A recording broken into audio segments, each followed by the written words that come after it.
Hey guys, what's up? It's Charles Floate here, and welcome back to the channel, and welcome back to another special episode of interviewing SEO experts and entrepreneurs from around the world. In today's episode, I'm talking to my business partner at ParasiteSEO.com, Mr. James Oliver, ladies and gentlemen. Thank you for having me. It's going to be an interesting talk. Yeah, 100%. So, in today's talk, obviously, we've been talking a lot about Parasite SEO again, and for fairly biased reasons, to be fair. But you've got a lot more speciality in Parasite when it comes to the affiliate side of things than I do, to be fair. I mostly do CPA, e-com, and kind of branding stuff. And I've even more recently tried to be packaging ORM services using Parasite just because of the level of earnings that you can get from the agency and personal side of things. However, when it comes to Parasite SEO on your side of things, how have you seen things change since kind of the last year of the heyday of SEO, when you could literally go and buy a post on Outlook India and you'd be ranking for basically any keyword by the next day? Well, that's the thing as well. Where you can the whole client SEO and stuff like that. I hate that. So I've always gone to the affiliate side to be hands off and just basically do the post or do the content and then just make the money that way. But think we're basically how it's changed is I feel well. Me personally, I'm doing a lot more parasite than what I used to. I used to have my sites ranking in the SERPs. And with the SERPs, it's just got taken over by loads of high authority domains. And in my specific SERPs, it's not even US, but all US domains are ranking in this SERP. So it's been a pain. So basically, I've switched a lot to Parasite SEO just for that one reason, just because they're taking all the traffic from my normal blog site. So it's been good, but that's the whole reason I'll be focusing on it more, basically. I think a lot of people can resonate with that though. And especially there's kind of this angst towards Google that you can't really recover from HCU. And even recently, yes, there have been fantastic recoveries, but realistically, the average recovery is like 8 to 15% of the traffic that they had prior to the September HCU. So you're not really recovering the earnings nearly as well as you were. And because of Parasite SEO's ability to generate ROI so quickly, I think the move over has just seen more and more people making that move over the last year or so, because it is so easy. You can do multiple niches. You don't need to rely on one site that could be screwed around with algorithm updates. Normally with Parasite, even if a couple pages get hit in your update, normally other pages see boosts or they say the same or something along those lines, right? So you just said it yourself. You do a lot of niches, right, that a lot of people wouldn't even think of, really, right? So you're in a lot of niches that kind of got taken over by these huge authority sites, but not necessarily, I would say, the average SEO would ever think of or ever really competed, right? How are you going about researching these niches and then selecting the offers to actually promote as well? Well, back in the day, honestly, I used to just look at expired domains and just look at those all the time and then kind of work backwards from niches then. But now with Parasite, it's more of a tailored approach. So I'm trying to find the higher ticket programs, mainly recurring software sort of programs, because if you rank for that, then you're going to get commissions for a while. So recently, I've just been looking at all the big networks which are software related, like Lemon Squeezy and stuff like that, and kind of just finding the good programs and finding the good keywords based on recurring commission affiliates, basically. Okay. Do you do anything in other languages or is it all just English? It is all just English for now. I've not tailored it too much to different markets, but now with AI, it's so much easier to go across. But it's finding the programs as well, which is a bit tricky. But there is a few good ones like Fan Fuel and stuff like that, mainly in the supplements niche, which do ship into other languages. So it's just finding the right programs, really. But then you can take over whichever search you want with AI translating. Yeah, 100%. I think AI as a stack has kind of given marketers the ability to really compete in markets that they never even dreamed of before. And it also gives you the ability to compete at a scale that was never possible before as well, right? Which is kind of getting on to my next question, which is talking about the successful case studies that you've been able to have over the years, especially if you've been able to have anything from the tool recently. But what I want to ask is, I personally, how I have been approaching SEO for the last couple of years is a sort of shotgun approach. So we don't necessarily think that every page we're building is going to rank, right? We're just trying to build as many pages to take as many spots in the top 10 as possible. And that is sort of going to guarantee our ROI in the long run. Are you using the same kind of method? And what have you actually seen has been the biggest successful methodology that you've used with Parasite SEO, and some specific successful case studies that you've used with Parasite SEO? So it's same for me. Like even when I was doing niche sites, like if I built one good site, I would always build another one because I knew those offers would work and you get more money and more traffic. So it's the same with Parasite. It makes no sense just to do one article on like LinkedIn when you could be using Medium, Reddit, and all the other like paid parasites, obviously, when you find them using the tool. But yeah, it makes as many articles as possible, like targeting that one specific keyword. And then obviously you want to do all the best for X for Y keywords and just literally take over the SERP for as much as possible. So that's pretty much the what I've been doing. And for case study wise, like in Conversion Collective, we did a little course on Parasite SEO. And in that, I just did it on software, did the same thing, reverse engineered a lemon squeezy offer, did that. And I didn't touch it. It was just a case study for the course. And it's I forgot what it was, over $150 just for like a little case study video, just ranking it on LinkedIn and Medium. So there's so many different case studies. I have some from back in the day as well, for Outlook India mainly, but obviously they're gone now. But that's the thing. You just keep doing that, and then you can just even just take that content and then do it on another one. So it's not like the end of the world. And even with the like free parasites that you just said then, especially with things like LinkedIn and Medium, they have got a bit more topical authority in the tech and software niches as well. And those software niches and tech niches can have quite high commissions. And like I said, they can be recurring.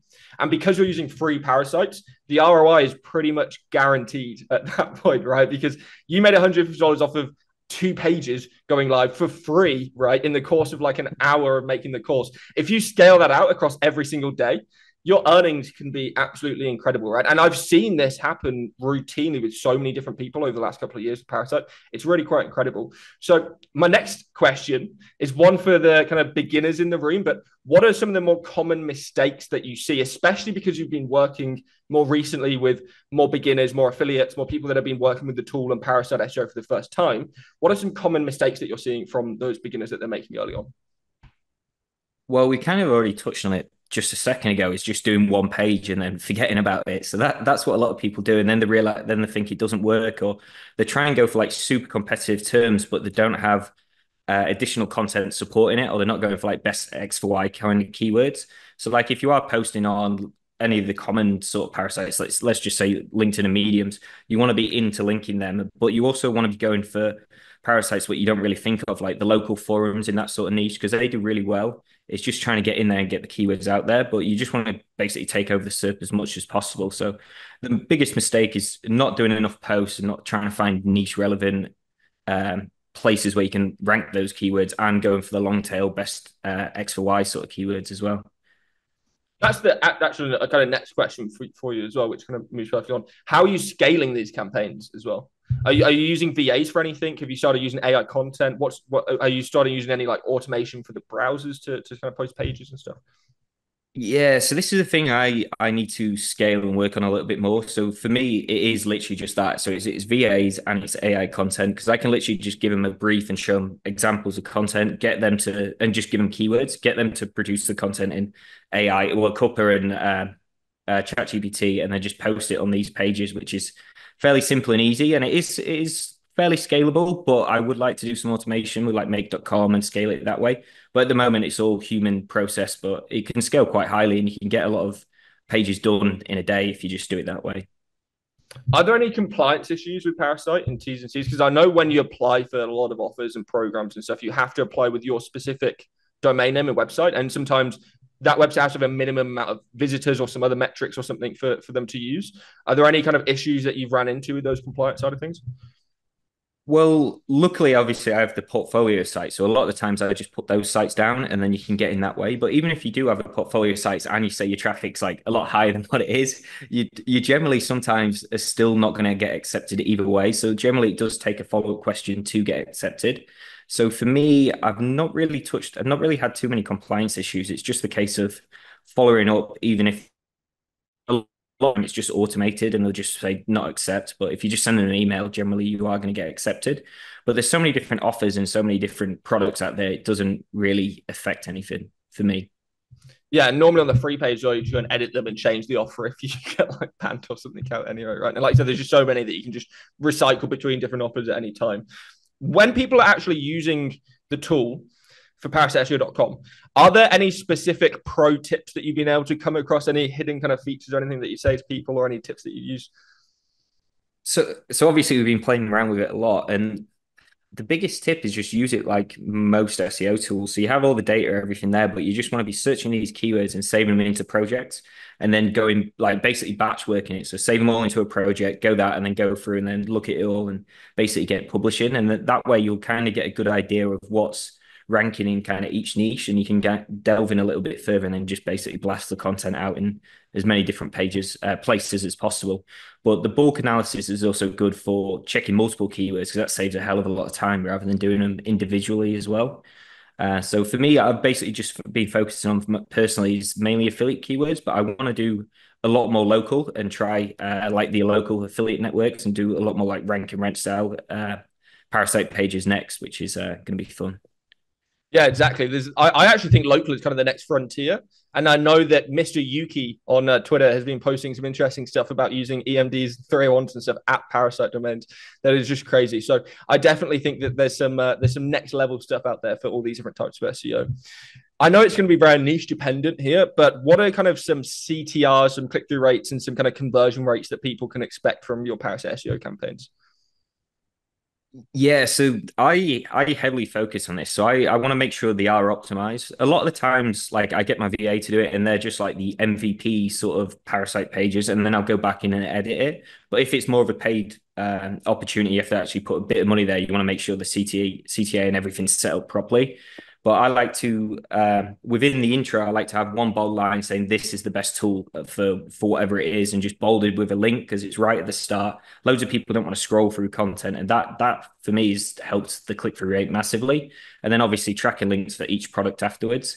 And then with each post as well, I like to go because it can rank for a hell of a lot of keywords, not just the main title. So I always like to include the main title and then some additional like best X for Y keywords actually in the post as well with extra products. And for me, that does really well. Like you've probably seen that Verge article where they've just keyword stuff, the printer article, and it's like printer for home and stuff like that. And you can get away with that sort of stuff with Parasite. So it's mainly trying to target a shitload of keywords and putting all the offers in and just making sure it's bold and clickable and very visually easy for someone to find the offer and just click and buy it, basically.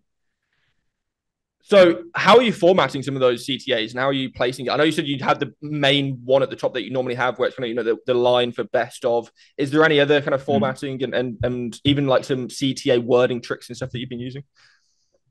Yeah, so it's that at the start, and then I usually do another H2 with bullet points of the products, and usually another link next to the top product to make basically funnel people again that way.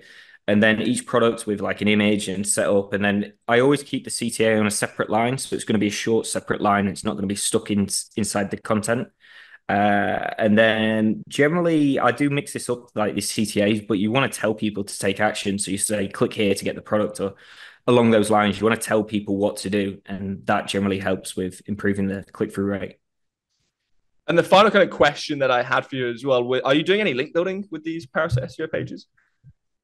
Not really. So, kind of a bit back to the beginning mistakes as well. It's indexing as well. So, I just run them through a mega indexer, but basically, indexing is generally the whole thing, which I do with that. Obviously, it's not link building, but if a page does struggle, I mainly do internal linking on like as long as it's on the same platform, I'll do the internal linking. I don't like to link from other parasites, so I just keep it on the same one. So that kind of counts as the link building. But then if it doesn't work and it is tricky, I don't mind sending PBNs or just any old links to it because obviously it's not on your website, it's not your asset. So you can get away with a lot more and it doesn't really affect you. Plus those links are cheap and they're generally the most powerful links you can get. So just send a load of cheap PBNs to it and see what happens.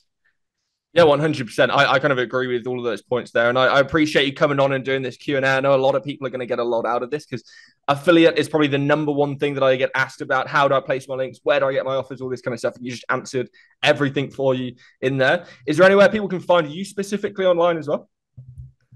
Yeah, sure. But before we leave, though, I want to say a little because it's probably going to come out soon. So Black Friday soon. It's November, so you want to be getting these posts live, targeting Black Friday as well, like soon, especially like mid-October. They will all want to be going live because that's literally the key time Parasite. So that's where you want to be doing it. And then for finding me, it is I think Oliver.com on Twitter and on all the other socials, or you can go to Oliver.com and I'll be there as well. I'll put a link for that in the description down below. I'll put a link for the tool in the comments as well. And I'll see you guys in the next episode. Peace.